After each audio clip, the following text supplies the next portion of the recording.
হ্যাঁ সাহেব বলেন। বহরমপুরের একটা এমার্জেন্সি ভাড়া আছে, 10 মিনিটের ভেতরে বাজারে পৌঁছা। আরে সাহেব কি বলেন, আপনি তো সবই জানেন। আজ ভোর 3টের সময় কলকাতা এয়ারপোর্ট থেকে বাড়ি ঢুকলাম, এখন বাজে বেলা 7টা। যেহেতু সারা রাত গাড়ি চালিয়ে এসেছি তাই তো রাত্রে তো ঘুম হয়নি, বিরাট ঘুম ঘুম অবস্থা জানেন। এবার যদি ঘুম ঘুম অবস্থায় গাড়ি চালায় যদি কিছু হয় তাই থেকে কিরকম লাগছে জানেন। তাইতে আমি ভাবছি 1 ঘন্টা মতন বাজারপাতি করি, 2 ঘন্টা ঘুমে দিয়ে আবার বিকালবেলায় মালদা ভাড়া যাব। তা সাহেব এই ভাড়াটা একটু ক্যান্সেল করা যাবে না? দিল্লি তো মাথাটা গরম করে যাবি তো বেলা 4টের সময় মালদা, এই তো বহরমপুর 1 ঘন্টা রাস্তা। ভাড়াটা মান না, মেরে এসে 2 ঘন্টা ঘুমানা, ঘুমি মালদা জানা, আর তুই ভাড়াটা ক্যান্সেল করতে বলছিস? তো সাহস তো মন্দ নাই। না না সাহেব আপনি ভুল ভেবেন না, ঘুম ঘুম অবস্থায় গাড়ি চালাইতে হয় না, যদিই বা কিছু হয় সেই কারণেই আপনাকে বলছে। তোরও গল্প শোনার সময় নাই আমার, ভাবতার বাজারে 10 মিনিটের মাথায় ঢোক। আচ্ছা আচ্ছা বেশ ঠিক আছে, আমি আপনার 10 মিনিটের মধ্যেই বাজারে পৌঁছাইছি।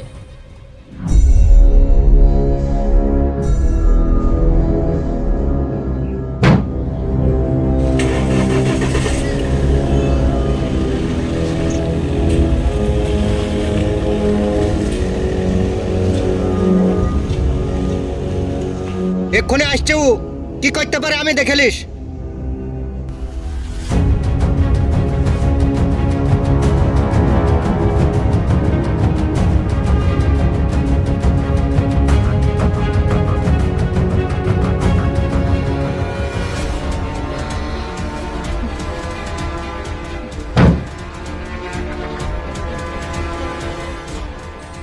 হ্যাঁ কিসের লেগে তাড়াহুড়ো করে ডাকলেন বলেন? তো আগে মাসে কটা ভাড়া মেরেছিস বলতো আমাকে। আগে মাসে আপনার লং ভাড়া কলকাতার ওদিকে 3টে ছিল, আর মালদার ওই সাইডে ছিল 2টো ভাড়া, টোটাল 5টা, আর আপনার 4টি বি আর একটা ছোট ভাড়া, টোটাল 10টা ভাড়া। টোটাল 10টা ভাড়া মারলে কি আমার পেট ভরবে? তুই তো কলকাতা থেকে আসার টাইমে তোর প্যাসেঞ্জার তুলি তো তোর পেট ভরে নিচ্ছিস। এই যে 18 লাখ টাকার গাড়ি কিনে দিয়েছি, 10টা ভাড়ায় কি বা আমার হবে? তো তোর গাড়ির খরচাটা তো তুলবি। ধরে নিলাম 10টা ভাড়ায় 40,000 টাকা, 10,000 টাকা তোকে দিতে হয়, 10,000 টাকা ক্যারিং খরচা, 10,000 টাকা তেল খরচা, বাঁচে কত? 10,000 টাকা। মাসে তো 25,000 টাকা কিস্তি, কই থেকে দেবো আমি? আরে সাহেব ব্যাপারটা একটু বোঝার চেষ্টা করেন। এখন আমাদের এই গ্রামে কিন্তু প্রচুর গাড়ির চাপ বেড়েছে, এবার তাদের নিজস্ব গাড়ি নিজে চালায়, তাইতে তারা একটু কম ভাড়াতেও টিপ মারে। ধরেন বহরমপুরে একটা টিপ আছে যার ভাড়া 2,000 টাকা, এবার সেটা 1800 টাকায় 1700 টাকায় অনেকজনা চলে গেছে। এবার আপনি তো অনেকদিন আগেই বারণ করে দিয়েছেন যে কম ভাড়ায় যেন আমি টিপ না মারি, এবার তাইতে একটু ভাড়াটা কম পেছে। আর আপনি যে আর একটা কথা বললেন যে 10টা ভাড়ায় হবে না, আরে বাবা 10টা ভাড়ার বেশি যদি আমি তো চেষ্টা করছি, যদি না পাই তা কি করব? আর আপনি যেভাবে আমাকে চাপ দিচ্ছেন এইভাবে চাপ দেওয়া আপনার ঠিক হচ্ছে না। আমি এখন ঘুমিয়ে দেখতে পেছি না, আর এই ঘুমন্ত অবস্থায় আপনি বলছেন টিপ মারতে হবে, এটা এইভাবে সম্ভবই নয়। আপনার যদি না পোষায় আপনি আমাকে ছেড়ে দেন, এইভাবে অযথা যে আমাকে চিল্লাইছেন এটা কিন্তু আমি মেনে নেব না। দে যাবে দে, সামান্য একটা ড্রাইভারই আমার মতন মালিকের সাথে কথার পরে কথা বলছিস? হাট তাড়াতাড়ি চোখের সামনে থেকে, তোর মতন ড্রাইভার আমি চাই না। ঠিক আছে কোনো সমস্যা নাই, কিন্তু এই মাসের আমার 10,000 টাকা আর আগেকার মাসে আমি 2,000 টাকা পেতাম, টোটাল 12,000 টাকা আপনি আমাকে দিয়ে দেন, আমি এক্ষুনি চলে যাচ্ছি। আরে গাড়ির কিস্তি তো মেটাতে পারছি না ঠিকঠাক ভাবে, আবার বলছিস এই মাসের টাকা? তো হাট এখান থেকে এখন। হাইটবো কেন, টাকা দেন। আরে তো হট না রে, চোখের সামনে এখনো দাঁড়িয়ে আছিস, তো হট না রে।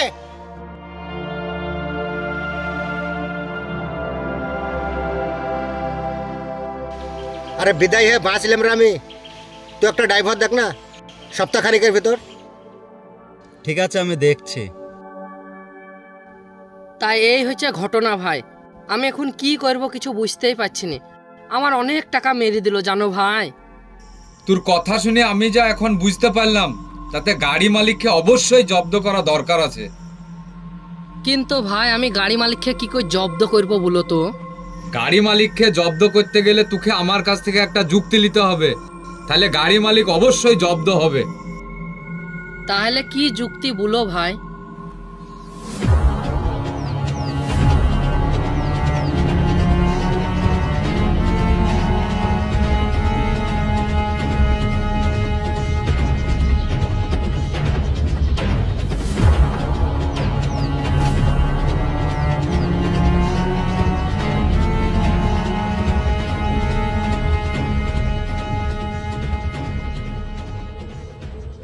তুমি যে আমাকে যুক্তিটা দিলা ভাই, এই যুক্তিটা কিন্তু খুব একটা খারাপ নয়।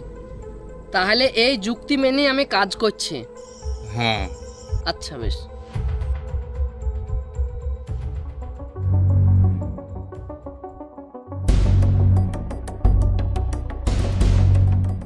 আরে কি করছো গো? এই দেখো বসে আছি। তা আগে তো তুমি গাড়ি চালাইতা, তা এখন তো গাড়ি চালানো ছেড়ে দিয়েছো। তা ফালতু তো বসে আছো, তা একটা ভালো স্করপিও গাড়ি আছে, তা তুমি চালাবা? আর গাড়ি চালানোর কথা ভুলো না ভাই। কেন? রাত জেগে জেগে গাড়ি চালিয়ে শরীরের অবস্থা যা কি হয়েছে দেখতেই পেছো। আরে একই ধরনের কথা বলো গো তুমি। গাড়িটা নতুন ফ্রেশ চকচকে গাড়ি, গাড়িটা চালাও গা, চালিয়ে মজা পাবা। হুম, গাড়ি আমি চালাবো না। কেন চালাবা না? কেন গাড়ি চালাবো না তাহলে শুনো, আজ 4 বছর ধরে গাড়ি চালিয়ে সুখ শান্তি কিছুই পাইনি, অশান্তি ভোগ করছি। গাড়ির মালিকরা 2টোর সময় ফোন করে বলছে এমার্জেন্সি হসপিটাল যেতে হবে, চলে যেতে হয়েছে। তারপরের দিনে আবার সৌদি আরব থেকে বাড়াইছে, রাত 3টির সময় এয়ারপোর্ট গিয়ে আসতে হয়েছে। এটা কি মানা যায়? ভাড়া মেরে এসে বালিশে যেমন মাথা দিচ্ছি, অমনি গাড়ির মালিককে ফোন করে বলছে এমার্জেন্সি ভাড়া আছে, চলে এসো। যদি না যায় গাড়ির মালিককে টি করে কথা শোনাবে। ওরকম কথা কে শুনবে? এই কাজের নিয়ম নীতি কিচ্ছু নাই, সব উল্টো। আবার মাসটি গেলে 10,000 মাইনি। বাংলা থাইলে আমি এই কাজ কেনে করবো? 60 টাকাতে একটা গামছা কিনে চেন্নাই না বেঙ্গলা চলে যাবো, দিনটা গেলে 800 টাকা 1000 টাকা মাইনি। বাংলা করবে আমার এই কাজ? করবো না বাংলা কাজ।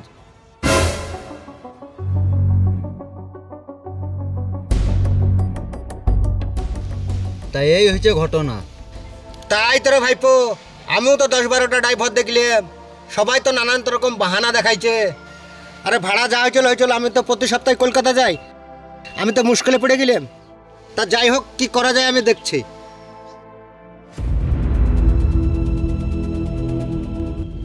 এক সপ্তাহ হয়ে গেল, এখনো ড্রাইভার পেলাম না, নানান কাজে মুশকিলে পড়ে গেলাম।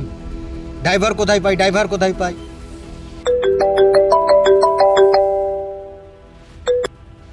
হ্যালো, হ্যাঁ সাহেব, আপনার সঙ্গে একটু দরকারি কথা ছিল, তো তা আপনার দেখা পাওয়া যাবে না?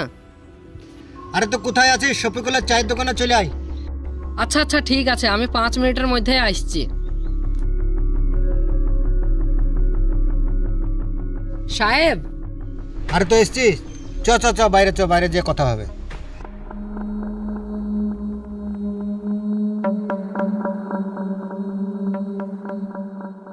হ্যাঁ, কি বলছিলি বল।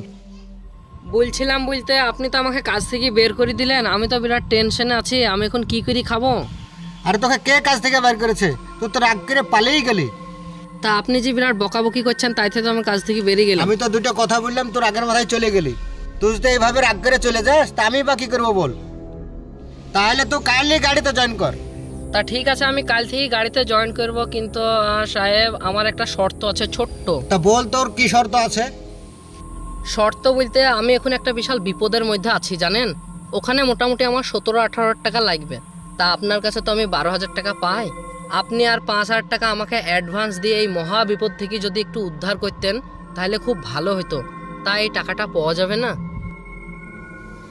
ড্রাইভারটাকে এতটা বকাবকের পরেও যেহেতু আমার কাছে এলো, ড্রাইভারটাকে হাতছাড়া করা যাবে না। হাতছাড়া করলে পরে পস্তাইতে হইতে পারে। তাহলে শোন, এখন 12,000 টাকা আছে, এখন রাখ আপাতত। 5,000 টাকা আমি সন্ধ্যাবেলায় দিছি। তাহলে এখন আপাতত আমার টাকাটা দিলেন, আর 5,000 টাকাটা সন্ধ্যাবেলায় দিয়েন। হ্যাঁ আচ্ছা বেশ, সেই কথা হলো, আমি সন্ধ্যাবেলায় দেখা করছি। ঠিক আছে, যা।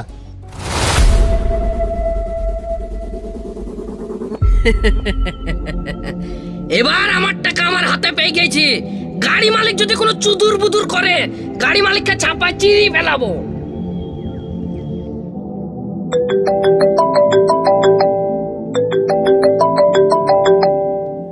আরে গাড়ি মালিক ফোন করেছে রে, হঠাৎ ইয়ারফোন কে ধরে রে?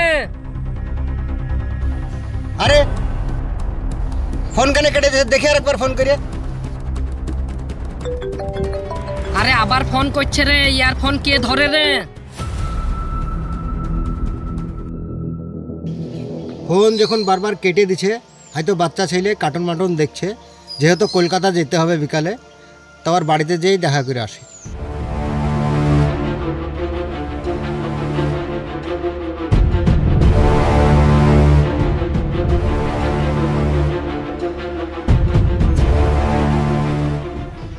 আরে বারে বারে ফোন কে কেটে দিছে রে? আমি ফোন কেটেছি, আমি কেন, কি হয়েছে? কেন কিসের লিগে তুই ফোন কাটছিস? আমি গাড়ি আর কোনোদিন চালাবো না। আরে এই বললে হয়? বিকালে আমাকে কলকাতা যেতে হবে। আমি যাব না বলেছি, যাব না। তুমিও আমার কাছে টাকা পাও না, আমিও তোমার কাছে টাকা পাইনি। আমি যেটা বলি সেটাই করি। এই তুই যাবি না তো টাকা লিয়ে কেন? আমি অন্য ড্রাইভার করতাম। শোনো, বহুত জ্বালান জ্বালাইছো। আজ তুমি আমার বাড়ি এসছো, আমি শেষবারের মতন বলছি বাড়ি থেকে চুইত করে হাঁটো, লানে কিন্তু আমি তোমাকে চাপায় চিরিয়ে ফেলাবো।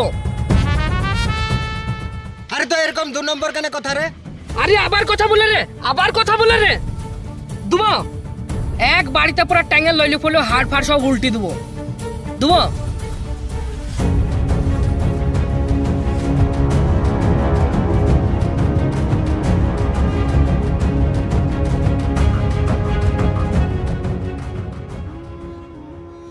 প্রিয় বন্ধুরা, বর্তমান সময়ে ড্রাইভারের সঙ্গে গাড়ি মালিকের সম্পর্ক প্রায় এইরকম নানান ঘটনা ঘটে থাকে। এই রকম ঘটনার মূল কারণ হলো উভয়ের মধ্যে সুশিক্ষার যথেষ্ট অভাব। এখানে অবশ্যই একে অপরকে যেন সম্মান ও শ্রদ্ধা করে এবং নিজ নিজ দায়িত্ব পালন করে।